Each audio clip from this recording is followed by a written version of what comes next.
Hello everyone, I'm Daniel Steele, coming to you from the traditional, ancestral, and unceded territory of the Musqueam people here in Canada and on UBC campus. And so in this lecture I'm going to talk to you about medical assistance in dying in Canada and whether there is a slippery slope. And this will cover the Pullman reading from week 13. So Pullman is very much worried about Canada's MAID policy leading to a slippery slope. And in fact, he thinks the slippery slope is sort of already underway. And in the article, he sort of claims to be offering evidence that the slippery slope is happening. And so this quotation is from the introduction of his article where he says, "Far from being concerned about a potential slippery slope with regard to the rapid expansion of MAID in Canada, the Canadian courts and legislators seem intent on waxing the runners on the sled. In a very brief time, Canada has come alarmingly close to realizing the hypothetical future of medicalized suicide." So Pullman is very worried about MAID in Canada, and he's very worried that it's sliding down the slippery slope. Obviously, that's a very different view from the Downey and Schuchling paper, which we looked at in the previous lecture. So let's dive into this and look at the ideas and arguments. So first of all, what's a slippery slope? This is something that surprisingly neither reading really defines clearly, but let's just do that ourselves. So the idea of a slippery slope is that in some cases, legalizing an action that's morally justifiable, so here the idea in this case that in some cases medical assistance in dying is justifiable. It is morally justifiable to help someone die if, for example, they have a terminal illness and they're extreme pain and so on. That even though this is justifiable in some cases, in some situations, legalizing it can lead to unjustifiable actions, that is, for example, administering MAID in cases where it would not be morally justifiable. And that can happen if you have a sort of vaguely defined and or inadequately enforced boundary between the justifiable and unjustifiable cases.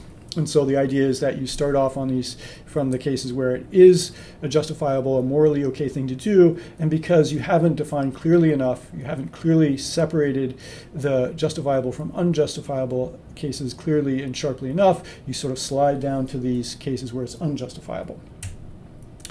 And so if you think about what drives a slippery slope, there's sort of two ingredients. So the first one is this vague criteria for distinguishing when MAID is justifiable and when it's not justifiable.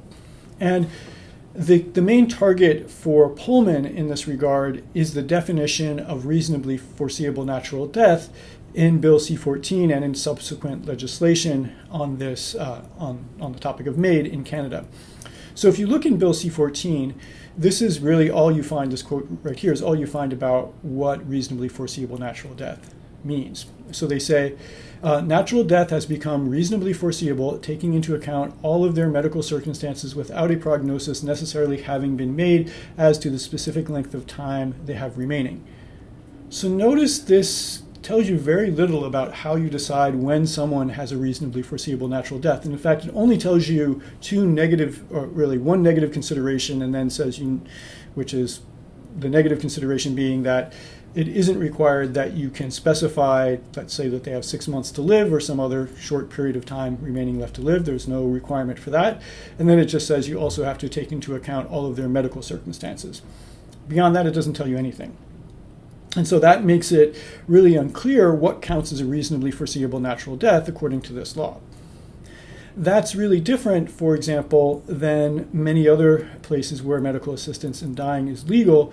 And to choose the case that Pullman focuses on to compare to Canada, in the case of California, medical assistance in dying is only permitted if the patient is diagnosed with an incurable terminal illness and their death is predicted within 6 months. So there's a sort of time that's required for death and also a diagnosis of an incurable terminal illness. So Pullman thinks that the risk of slippery slope from MAID is mainly tied to this vagueness of the definition of reasonably foreseeable natural death, not to relaxing that requirement in Bill C-7.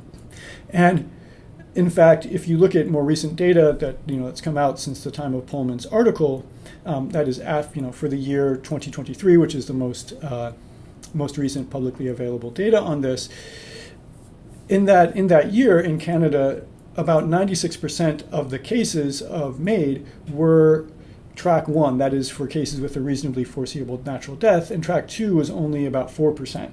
So the vast majority of cases are and remain, at least for the most recent data, reasonably foreseeable natural death cases. So Pullman thinks that even if you just focus on those types of cases, this criterion is so vague it creates worries about a slippery slope. The second ingredient for a slippery slope that we mentioned was that the enforcement of the line between what's justifiable and what's not justifiable isn't very strict. That's very lax. And to see that point, think of the case of Alan Nichols and Sophia that we mentioned that I mentioned in the previous lecture. Notice both of those cases happened in 2022, and that's before Bill C-7, which allowed the track 2. It's before that bill went into effect. And neither of these patients had a reasonably foreseeable natural death. Moreover, neither of these patients did the 90-day waiting period that would be required under Bill C-7 if you were track 2. So on the face of it, these cases seem pretty clearly to have occurred in a way that was not allowed by the law at the time, but neither case generated or resulted in any investigation by legal investigation or really any other kind of serious investigation as to whether MAID had been improperly administered. And that differs from European countries like Belgium that also have liberal MAID laws, where in some cases criminal charges have been brought against people, against physicians for failing to follow protocols when it comes to MAID. And this is something that critics of MAID in Canada really emphasize, and they argue that there's really an absence of enforcement of the boundaries that are meant to protect against abuse in the Canadian MAID policies. So this is from a 2023 article by Coelho and colleagues, and they argue that the Canadian MAID regime is lacking the safeguards, data collection, and oversight necessary to protect Canadians against premature death. So they're concerned about this lack of enforcement.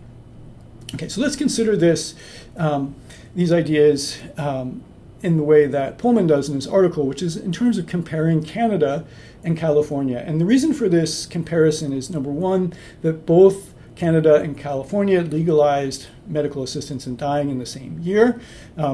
As an aside, in the US and in California, the term MAID is generally not used. It's usually something like assisted dying, or other terms are used like euthanasia or something, but in any event, it's the same idea. So they had similar legislation in the same year, but there's some important differences. And as we'll see, the statistics, the numbers in terms of the recipients of MAID differ quite a bit between the two places. In addition, another similarity is that Canada and California have a similar population, both of around 40 million people. So if we look at the Canadian side, this was limited to reasonably foreseeable natural death cases until BC7, which went into effect in 2023. But reasonably foreseeable natural death is not clearly defined. That contrasts with California,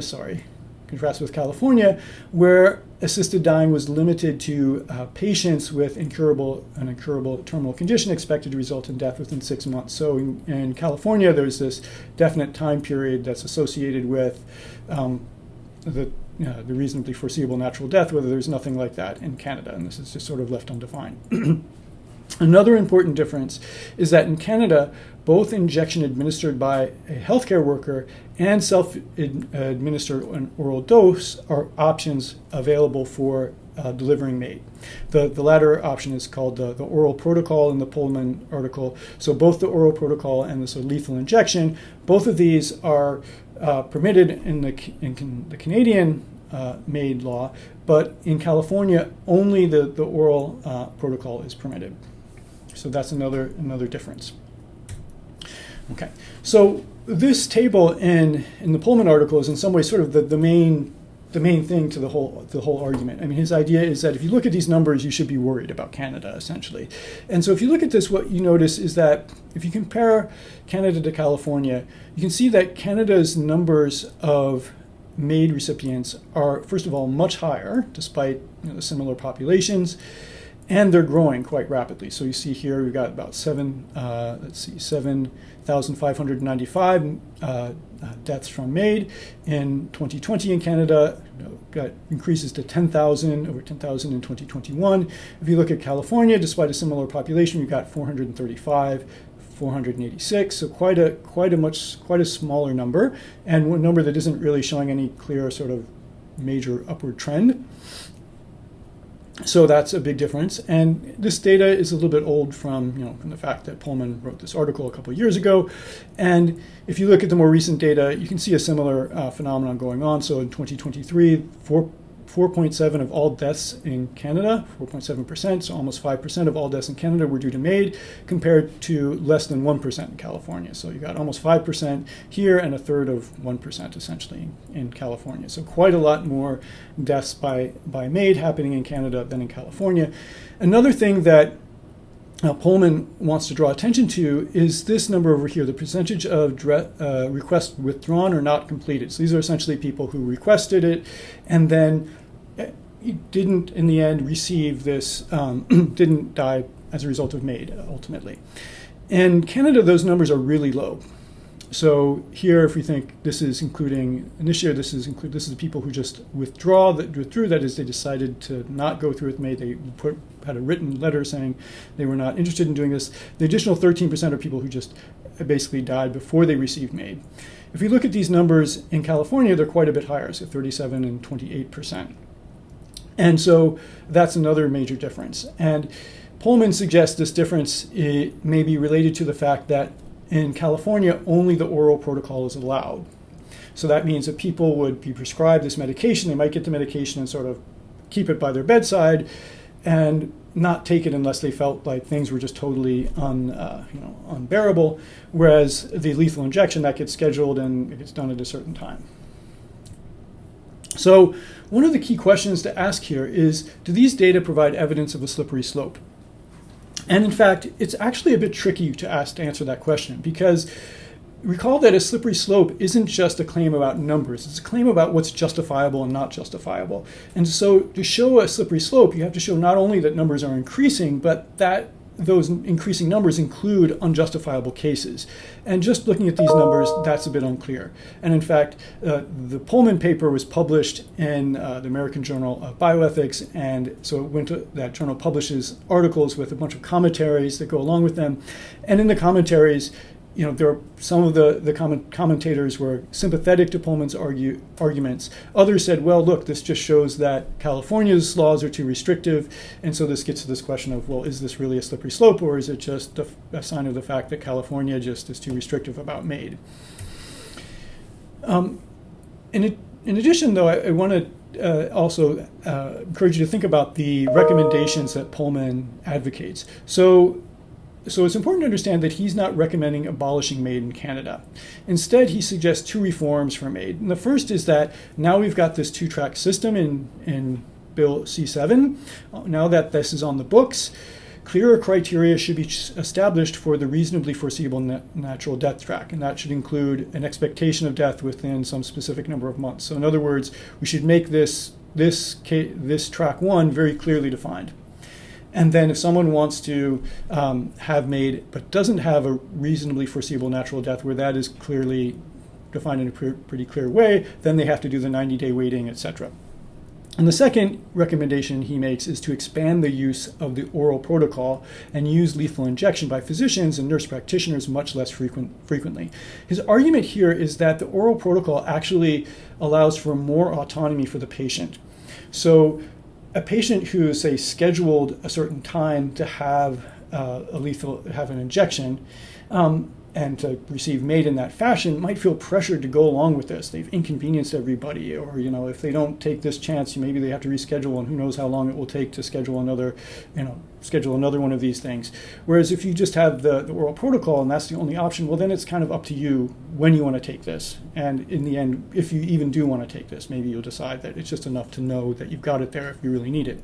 And so from Pullman's perspective, the oral protocol actually increases the amount of autonomy on the part of the patient. Okay, so these are things we can discuss in class, and I'll see you all again soon. Bye-bye.